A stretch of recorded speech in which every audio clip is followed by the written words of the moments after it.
I used to think my grandmother Eleanor West was invincible. She had that kind of presence, rooted, unshakable, like an old oak tree in the middle of a storm. No matter what happened in our family, no matter who was fighting with whom, she was the one who set things right. She was the one who held it all together. But lately, she'd been slipping. It started with the little things. Names swapped, dates forgotten, stories trailing off mid-sentence. At first we brushed it off. She was 72. People forget things. But then the forgetting became something else, something bigger, something that settled into her bones. Still, we held on to tradition. Sunday dinner at Gran's house. The house smelled like roasted chicken and rosemary when I walked in, the same as always, the same as it had smelled my entire life. The dining room table was set, the mismatched plates stacked neatly, silverware laid out, everything in its place. Except Gran herself, who stood in the kitchen, staring at the open refrigerator, her brow furrowed. "Gran?" I said, stepping beside her. She blinked and looked at me, smiling the way she always did when she saw me. "Rachel, sweetheart, what are we looking for?" Her face went blank. Then a little laugh, but forced. "Oh, just the salt. I could have sworn I put it on the table." It was sitting right there next to the butter dish. I grabbed it and set it in front of her, but she barely seemed to notice. Margaret, my mother, swept into the kitchen. "Dinner's ready. Daniel's already complaining that he's starving." My uncle, always impatient. Some things never changed. We gathered around the table. The same table my grandfather had built before he passed, its wood worn smooth by years of elbows resting, hands gripping, fingers tracing the carved edges. Conversations overlapped, voices rising and falling in a rhythm we'd known forever. Gran was quiet, though. She ate slowly, her fork hovering between bites. Then, out of nowhere, she said it. "Lillian?" The name came out like a breath, like something delicate and breakable. Her hand paused in the air, her eyes unfocused. I set my glass down. "Who's Lillian?" Gran turned to me, a flicker of something, sadness, uncertainty, crossing her face. "Lillian?" she repeated as if hearing it for the first time. She gave a small shake of her head. "I don't know a Lillian." "But you just said, 'It's nothing.'" My mother's voice cut in, brisk and dismissive. She barely looked up from slicing into her chicken. "She's been mixing things up lately," Daniel nodded. "Last week she called me James." James had been my grandfather's name. Gran laughed lightly, but I saw the way her fingers tightened around her fork. "Well, I suppose that's just the way of things," she said. But the way she looked down, the way she suddenly wouldn't meet my eyes, it didn't sit right. It was just a name that meant nothing. And yet, for the rest of the night, I couldn't shake the feeling that Lillian did mean something. That whoever she was, Gran had not just remembered her, she had felt her. And maybe, just maybe, she was someone we were never meant to know about. I stayed at Gran's house for the next few days, partly because she seemed more forgetful than usual, and partly because I couldn't stop thinking about that name, Lillian. It felt like an intruder, something that had forced its way into our carefully constructed family history. Gran had always told the same stories, over and over. Her childhood summers on the lake, the day she met my grandfather, the way my mother had been a stubborn child, impossible to keep still. I knew those stories by heart, but she had never, not once, mentioned a Lillian. And yet, the name kept surfacing. On Tuesday afternoon, she dozed off in her chair while I read beside her, and just as she slipped into sleep, I heard her whisper, "Lillian." The next morning, while she stirred her coffee, she muttered, "I wonder if Lillian is cold." And then there were the times she didn't say it, but I saw it in her face. That distant, longing look, like she was somewhere else entirely. I brought it up to my mother that evening while she stood at the sink rinsing dishes. "Mom, who's Lillian?" She didn't even turn around. "No one." "But Gran keeps saying the name. She's confused, Rachel." I folded my arms. "Confused about what? It's not a random word, it's a name. And it's not just a one-time thing, she keeps." My mother sighed, turning off the water. When she finally looked at me, her expression was tight, like she had been expecting this conversation and dreading it. "She doesn't know a Lillian. But what if she's forgetting, not remembering?" My mother dried her hands and threw the towel over the sink.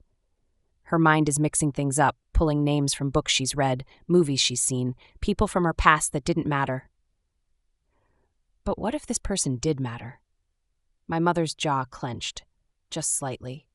I wouldn't have noticed if I hadn't been watching her so closely. "It's not important," she said before walking out of the kitchen. It was the way she said it. Too quick, too certain, like she was trying to shut a door that should have never been opened. Later that night, I lay awake in the guest room. The house was silent, except for the occasional creak of the floorboards settling, the hum of the refrigerator. I told myself to drop it, to let it go, like my mother and uncle clearly wanted me to. But something about it stuck to me, clung like damp fabric, and then a sound, soft, almost swallowed by the dark. I sat up, straining to listen. A voice, Gran's voice. Muffled, broken by sleep, I crept out of bed and stood in the doorway of her room. She was murmuring, tangled in the sheets, her breathing uneven. Then, clear as day, she said it. "I'm sorry, my love." A pause. "I should have found you. I should have found you." A chill moved through me. I watched her for a long time, waiting for something else, for another glimpse into the past. She had started speaking aloud in her sleep. But she only stirred, her brow knitting like she was chasing something she couldn't catch. And I stood there in the dark, knowing, without fully understanding why, that I needed to find out who Lillian was, even if no one else wanted me to. Gran was slipping further. It wasn't just the small forgettings anymore, the misplaced salt, the unfinished sentences. It was the bigger things, the kind that made my stomach twist. On Thursday morning, I walked into the kitchen and found her standing by the stove, staring at a cold, empty pan. "Gran?" She looked at me, vacant for a second too long, then smiled. "Oh, sweetheart, She hesitated. Her mouth opened, then closed. I saw her struggle. She didn't know my name. I felt it in the space between us, the way her fingers curled against the counter, searching for something to hold on to. Then relief in her eyes, like she had grabbed onto the right thread at the last second. "Rachel," she said, and let out a breathy laugh, shaking her head. "Of course, Rachel." I forced a smile. "Yeah, it's just me." She smiled back, but the moment had already bruised something inside me. Later that afternoon, I helped her sort through the guest room closet, a project she had insisted on, claiming she wanted things to be in order. Halfway through, I found it. A small wooden box, tucked into the very back of the closet, behind a stack of old towels and a shoebox filled with old Christmas cards. I don't know why, but the moment I touched it, something deep in my gut tightened. It had been wrapped in an old cloth, deliberately hidden. The wood was aged, the clasp rusted. I opened it. Inside, folded letters, fragile with time. A tiny silver baby bracelet, the kind they put on newborns in hospitals. The initials LW engraved on the band. And underneath it all, a photograph. A young Eleanor, barely older than a teenager, cradling a newborn baby in her arms. The breath left my lungs. I turned to Gran, my hands shaking. "Who is this?" Her entire body stilled. For a moment, she just looked at the picture. Then, before I could even see it coming, she snatched it from my hands. "No," she said sharply, her whole body trembling. "Gran!" She was mine, her voice broke, and she clutched the photograph against her chest. "They took her. I couldn't stop them." Tears welled in her eyes, but she wasn't looking at me anymore. She was somewhere else. Somewhere years and years ago. And I stood there watching my grandmother grieve a name she had nearly forgotten, realizing Lillian wasn't just a name. Lillian was her daughter. I didn't wait. The moment Gran fell asleep, I took the photograph and the baby bracelet and drove to my mother's house. She opened the door, already irritated. "Rachel, it's late." "I found this," I said, holding out the box's contents before she could shut me out. "Who is Lillian?" Her face shifted, too quickly, too controlled. She barely glanced at the photo before shaking her head. "Where did you get this?" "It was hidden in Gran's closet. She said Lillian was hers." My voice tightened. "She said they took her." A flash of something, pain, anger, crossed my mother's face. But then she schooled it back into indifference. "You shouldn't be digging through her things." "Mom, this is exactly why I didn't want you staying with her too long," she snapped. "She gets confused, Rachel. She's not thinking straight." "She was thinking straight when she said it," I shot back, "and you know it." Her silence was answer enough. I turned to my Uncle Daniel, who had been sitting stiffly in the living room, watching the exchange like a man trying to decide if he was part of this war or a bystander. "Did you know?" I asked him. He let out a slow breath. "No," he admitted. "But he rubbed a hand over his jaw. I always felt like there was something missing. She never talked much about her life before Grandpa. My mother turned on him. "You're really going to entertain this?"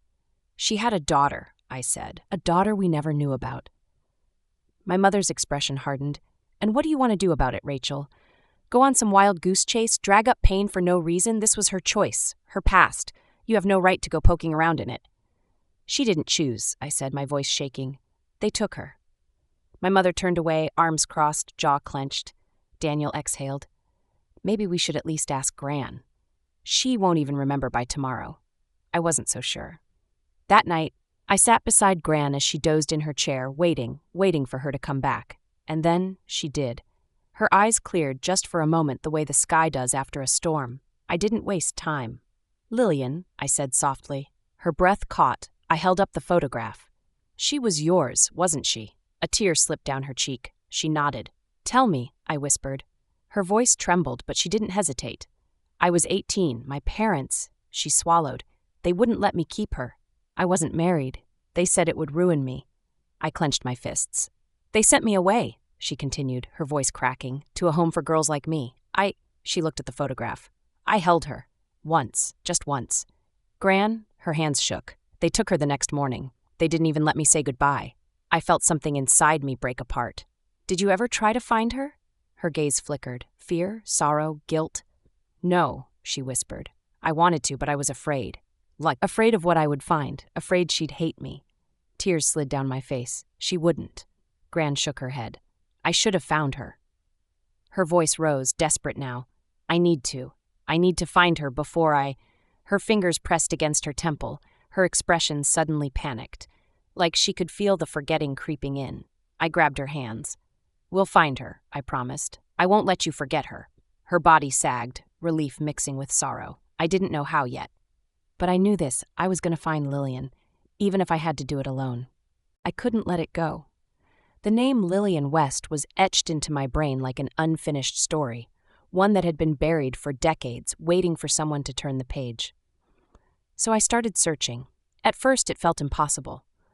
Where do you begin looking for someone who has been missing from your family for over 50 years?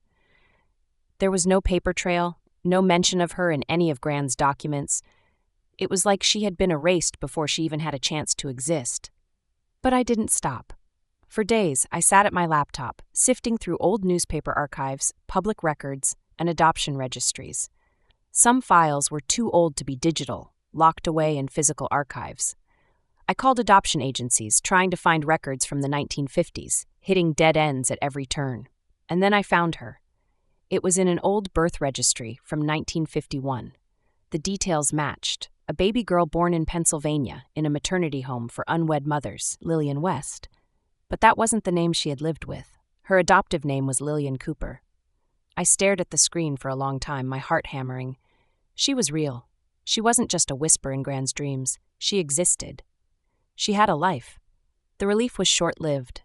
That same night, Gran disappeared. It was almost midnight when the phone rang. I had fallen asleep at my desk, the laptop screen still glowing. My mother's voice jolted me awake. "Mom's missing." I was out the door before she finished the sentence. When I got to Gran's house, my mother was already standing outside, arms wrapped tightly around herself. The neighbor who found her, a retired teacher named Mrs. Holloway, stood nearby looking shaken. "She was walking down the street in her nightgown," Mrs. Holloway explained. "No shoes, nothing. I asked her where she was going, and she hesitated. She said she was looking for Lillian." My mother's eyes snapped to mine, filled with unspoken anger. I didn't say anything. I just pushed past her and into the house. Gran was sitting in her armchair, wrapped in a thick blanket. Her hands trembled as she held a mug of tea. She looked up at me, and for the first time in weeks I saw fear in her eyes. "I couldn't find her," she whispered. I knelt beside her.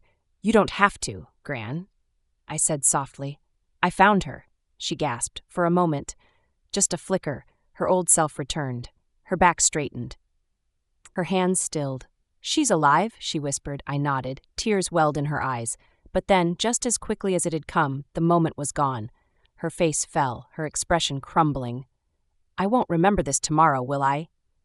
The question shattered me. I reached for her hand, squeezing it. "I'll remember for you." The next morning, my mother and uncle sat me down. "We need to talk about assisted living," my mother said. Gran overheard. She lashed out, furious, wild, a force of nature fighting against a tide she couldn't control. "You want to lock me up?" she shouted. "You want me to be one of those women sitting in a room full of strangers, staring at the walls until I disappear completely?" "Mom, it's not like that," my mother said. "You wandered into the street last night. What if Mrs. Holloway hadn't seen you? What if something had happened?" Gran's hands clenched into fists. "You won't do this to me." She looked at me then, desperate, pleading. "Rachel," she whispered, "please don't let them take me away." And just like that, I understood. She wasn't just afraid of a nursing home. She was afraid of being forgotten. And I wasn't going to let that happen. I found her. It had taken hours of searching, combing through records, cross-referencing old addresses, and a few desperate emails to people who probably thought I was crazy. But I did it. Lillian Cooper was real, and she was only 2 towns away. I stared at the address on my screen, my pulse hammering. 50 miles. That was all that separated Gran from the daughter she had lost. The daughter she had never stopped whispering for in her sleep. I should have felt relief, but what I felt instead was fear. Because now I had to tell my family. We gathered in my mother's living room, me, her, and Uncle Daniel. The tension was thick, like something that had been building for years and had finally cracked open. "She's alive," I said. "She's here." Silence. Daniel exhaled first, rubbing his hands together like he was trying to warm himself. Jesus. Margaret didn't react. She just stared at me, her expression unreadable. "We have to tell Gran," I pushed. "No," my mother said immediately. My jaw tightened. "What do you mean, no?" "She's sick, Rachel." Margaret's voice was sharp, controlled. "She's barely holding on as it is. She's holding on because of this." I leaned forward. "Don't you see? She's losing everything, Mom, but she still remembers her. That means something." My mother's hands curled into fists in her lap. Something was shifting in her, something breaking apart. "She gave her up," she said, her voice low. "That was her choice. That was her past, and now, after all these years, you think you can just, what? Fix it?" Daniel sighed. "Margaret?" "No," she snapped. She turned back to me, her eyes flashing. "You have no idea what it was like growing up with her. Always hiding something, always avoiding questions about her past. You think this is just about Lillian?" She let out a harsh laugh. "This is about everything she buried, and now you want to dig it up and throw it in her face?" I swallowed hard. "I don't want to hurt her," I said quietly. "I want to give her peace." My mother shook her head. "She's not going to find peace in this." A long silence stretched between us. Then Daniel cleared his throat. "I always knew there was something," he murmured, "something she wouldn't talk about." Margaret turned to him, her expression suddenly raw. "Then why didn't you ask?" His voice was gentle. "Because she didn't want me to." For the first time, my mother's face cracked. I saw it then, the pain beneath her anger. She had spent her whole life watching Gran carry this weight, pretending it didn't exist. And now I was dragging it into the light. "You don't have to come," I said finally. "But I'm going." Margaret wiped a hand over her face. She didn't try to stop me, and that was how I knew. Somewhere, deep down, she wanted me to. That night, I sat in my car outside Lillian Cooper's house. It was a small, single-story home, with a porch light glowing softly in the dusk. It looked ordinary, unremarkable. It had taken 72 years to get here. I took a breath, my hands gripping the steering wheel. Then I stepped out of the car, and I knocked on the door. I could hear my heartbeat in my ears. It was the only sound as I stood on Lillian Cooper's front porch, staring at the wooden door, my knuckles hovering inches from the surface. It wasn't too late to walk away. Maybe my mother was right. Maybe this wasn't my story to tell. But then I thought of Gran's voice in the dark, whispering, "I should have found you." I knocked. A pause. Footsteps. The door opened. Lillian Cooper was not what I expected. She was in her early 50s, her hair light brown, streaked with gray. She had gentle eyes, ones that had seen both kindness and loss. She wasn't beautiful in a striking way, but she had the kind of presence that made you want to lean in closer. "Can I help you?" she asked, her voice polite but cautious. I opened my mouth, but for a second, nothing came out. "How do you tell someone they've been missing from their own story?" "My name is Rachel," I managed. I think we need to talk." She invited me inside. Her house was warm, comfortable, filled with books and soft colors. I sat on the edge of her couch, hands folded tightly together. She poured tea, then sat across from me. "So," she said, her voice careful, measured. "Why are you here?" I took a deep breath. I don't know how to say this without it sounding huge. A soft laugh. "It sounds pretty huge already." I smiled, then set the photograph on the coffee table between us, the one of Gran holding her newborn. Lillian looked at it and froze. Her fingers hovered above the image but didn't touch it. Her breathing had changed, slightly sharper. Then she whispered, "That's me." I swallowed hard. "Yes." She closed her eyes, inhaling deeply before opening them again. "She's my mother?" I nodded. She exhaled sharply, rubbing a hand over her mouth. "I always wondered." She gave a small, dry laugh. "I never searched, though. I figured if she had wanted to find me, she would have." "She did," I said, my voice thick. "She just thought she couldn't." Lillian looked down. "She never forgot me?" I shook my head. "Not even now, even as she's forgetting so much else." Her eyes shone with something deep, fragile. "I don't know what to say," she whispered. "You don't have to say anything." She picked up the photo, studied it for a long time. Then she looked up. "I don't know if I can do this," she admitted. "What if it's too late?" Her words hit like a sharp wind. "It's not too late," I said. "She still has time, and so do you." Lillian swallowed, looked away. I saw the fear there, the uncertainty. "I need to think," she said softly. "This is a lot." I nodded. "I understand." And I did, but I also knew time was running out. I drove home with a sinking feeling in my chest. Lillian hadn't promised anything. She had listened, nodding, pressing the photograph between her fingers like it was something sacred. But when it came time to decide, she hesitated, and hesitation felt like a door quietly closing. Gran was getting worse. Her lucid moments came less often, her words slurring together, sentences left unfinished. Sometimes she got lost in her own house, standing in the hallway like she had forgotten which way led back to the person she used to be. One night, I found her sitting in her armchair, hands folded in her lap. She was crying silently. I crouched beside her. "Gran?" She looked at me, her blue eyes watery and searching. Then she reached out, brushing my cheek with trembling fingers. "My sweet girl," she whispered. "You came back to me." Something cold and sharp settled in my chest. She wasn't looking at me. She was seeing Lillian. I swallowed past the lump in my throat. "Gran, it's me. It's Rachel." But she only shook her head, smiling through her tears. "I waited so long," she whispered. "I thought I'd never get to see you again." Her fingers clutched mine, desperate, pleading, and I did the only thing I could. I let her believe it. I let her hold my hand like I was the daughter she had lost. I let her have that moment, because I knew it wouldn't be long now.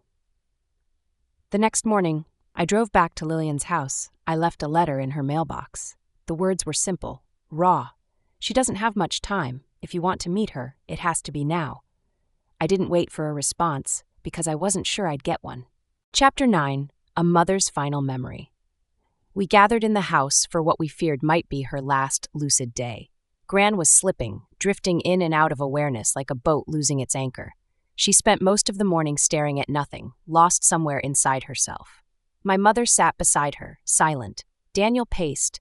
No one spoke about Lillian, because we had stopped hoping, until the knock came. I froze. Daniel and my mother exchanged stunned glances. I was the first to move, my heart pounding as I opened the door. Lillian stood there. She looked nervous, a bouquet of flowers in her hand. "I don't know if she'll even know who I am," she said softly. I swallowed hard. "There's only one way to find out." The room was silent when we walked in. Gran sat in her chair, frail and small, a shadow of the woman she once was. She was staring at the window, lost in thought. Lillian hesitated. I saw the fear in her, the what if she doesn't know me, what if I came too late? Then Gran blinked. Her gaze sharpened for the first time in days, and when she looked at Lillian, the world seemed to stop. Her lips parted, trembling. "Lillian?" The name was clear, steady, like it had never left her. Lillian let out a breath, a broken, disbelieving sound before stepping forward. Gran lifted a shaking hand, reaching out. "You came back," she whispered. Tears filled her eyes. Lillian fell to her knees beside her, clutching her hand. "I'm here," she whispered. "I'm here." A single tear rolled down Gran's cheek. "I never stopped loving you," she murmured. "I never forgot." For a moment she wasn't fading. She wasn't forgetting. She wasn't slipping away. For a moment, she was the strong, unbreakable woman she had always been, holding the daughter she had lost. A week later, Gran was gone. She passed in her sleep, just as the sun rose, with Lillian sitting beside her, holding her hand until the very end. There was no struggle, no pain, just a quiet fading, like the last ember of a fire finally giving in to the dark. And somehow, even in the weight of our grief, there was a kind of peace in it. She had found Lillian before the forgetting could take her completely. She had spoken her name. She had held her hand. She had remembered. The funeral was small. Lillian stood beside us, not as an outsider, but as one of us. I watched the way my mother softened toward her, the way Daniel made space for her in conversations, as if she had always been there. And maybe in some way, she had. She had just been waiting to be found.